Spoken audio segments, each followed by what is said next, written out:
আসসালামু আলাইকুম। এগুলা হচ্ছে আঙ্গুর, কাঁচা আঙ্গুর, পাকা মানে পাকা আঙ্গুর। তো এই আঙ্গুরগুলা কয়েকদিন যাবৎ বাসায় আছে, ঠিক মতো খাওয়া হচ্ছে না, তো আঙ্গুরগুলা নষ্ট হয়ে যাবে। তো সেই চিন্তা করে ভাবলাম খুবই প্রয়োজনীয় এবং দরকারি একটা রেসিপি এটা দিয়ে তৈরি করতে পারি, যেটা আমাদের রমজানে এবং ঈদের মধ্যে খুবই কাজে লাগবে। তো এবার আমি বাজার থেকে কিনে না আনে ঘরেই বানিয়ে নিব।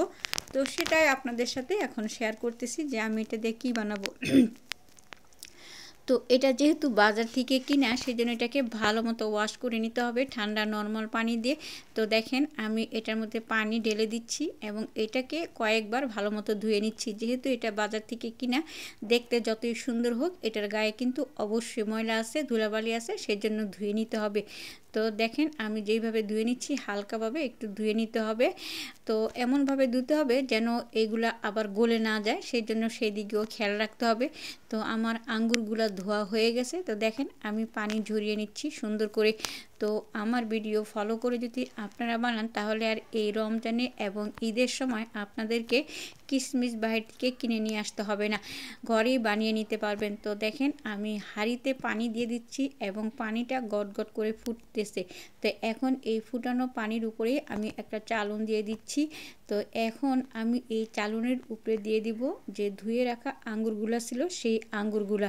তো আপনারাও এইভাবে দিয়ে নিতে পারেন। তো আমি আরেকটা চালনের মধ্যে নিয়ে নিয়েছিলাম পানি ঝরানোর জন্য। তো যাই হোক আমি চালনের মধ্যে দিয়ে দিছি। এখন এই আঙ্গুরগুলোর মধ্যে ফাঁপ দিয়ে নিব এবং ঢাকনা দিয়ে ঢেকে দিব কমসে কম 10 মিনিট। এই 10 মিনিটের মতো আমি ঢাকনা দিয়ে এটা ঢেকে দিব এবং চুলার আঁচটা মিডিয়ামে রাখবো। একদম বাড়িয়েও দিব না, একদম কমিয়েও দিব না, এমনভাবে দিব চুলার আঁচটা যেন ভাপটা ঠিক মতো লাগে। তো 9-10 মিনিট পরে দেখেন আমি নামিয়ে নিচ্ছি। দেখছেন কালারটা কেমন হয়ে গেছে, পুরাই চেঞ্জ হয়ে গেছে কালারটা। তো এখন আমি এটাকে আবারও পানি ঝরিয়ে নিচ্ছি এবং পানি ঝরিয়ে নিয়ে ঠান্ডা করে নিব। ঠান্ডা করার পরে, ঠান্ডা করার জন্য একটু ফ্যানের নিচে দিতে হবে বা একটু ছড়িয়ে দিতে হবে।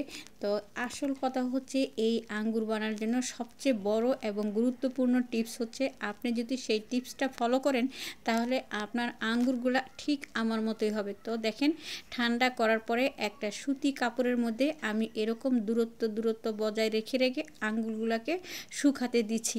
তো এই যে বলছিলাম টিপস, এই আঙ্গুর দিয়ে কিশমিশ বানানোর প্রধান টিপস হচ্ছে এরকম দূরত্ব বজায় রেখে এগুলাকে রোদ্রে দিতে হবে। তো আমি এমন একটা জায়গায় দিলাম যেখানে জানালা দিয়ে রৌদ্র আসে এবং দেখেন এইখানে ফ্যানটাও কিন্তু চলতেছে দ্রুত বেগে। ফ্যানের বাতাস এবং রৌদ্রের আলোতে এটা ভালো শুকাবে। যদি আপনার রৌদ্রের সমস্যা থাকে, যে আপনি কোনো ক্রমে রৌদ্রে দিতে পারতেছেন না, তাহলে আপনি যা চুলার নিচেও দিয়ে দিতে পারবেন। তবে এরকম দূরত্ব অবশ্যই বজায় রাখতে হবে। এরকম দূরত্ব না বজায় রাখলে কিন্তু হবে না। দেখেন একদিন পরে আমার আঙ্গুরটা কেমন ছিল আর আজকে 2 দিন পরে দেখেন আঙ্গুরটা কেমন হয়ে গেছে, অনেকটাই চিপে গেছে এবং একটা ভাব চলে আসছে এটার মধ্যে যে এটা দিয়ে একটা কিছু হবে। তো এইভাবে কিন্তু একদম কিন্তু সহজ।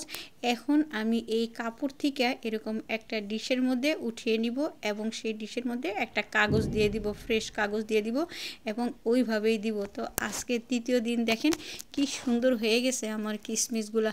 তো যেটা বলছিলাম প্রধান এবং প্রথম টিপস হচ্ছে, এই আঙ্গুরটা যখন কাঁচা বা সিদ্ধ থাকবে তখন একটার সাথে আরেকটা লাগতে পারবে না। যদি একটার সাথে একটা লেগে যায় তাহলে কিন্তু আপনার সর্বনাশ হয়ে যাবে আঙ্গুরগুলা এবং আপনার এই কিশমিশটাও ভালো পাবেন না। তো দেখেন আমার আঙ্গুরগুলা একদম শুকিয়ে কিশমিশ হয়ে গেছে, কত সুন্দর হয়েছে দেখছেন। তো এখন এই কিশমিশ দিয়ে আপনি যা খুশি তাই করতে পারবেন। যদি ভিডিওটি ভালো লাগে অবশ্যই লাইক কমেন্ট শেয়ার করবেন, আর ইতিমধ্যে যারা করেছেন তাদেরকে অনেক ধন্যবাদ।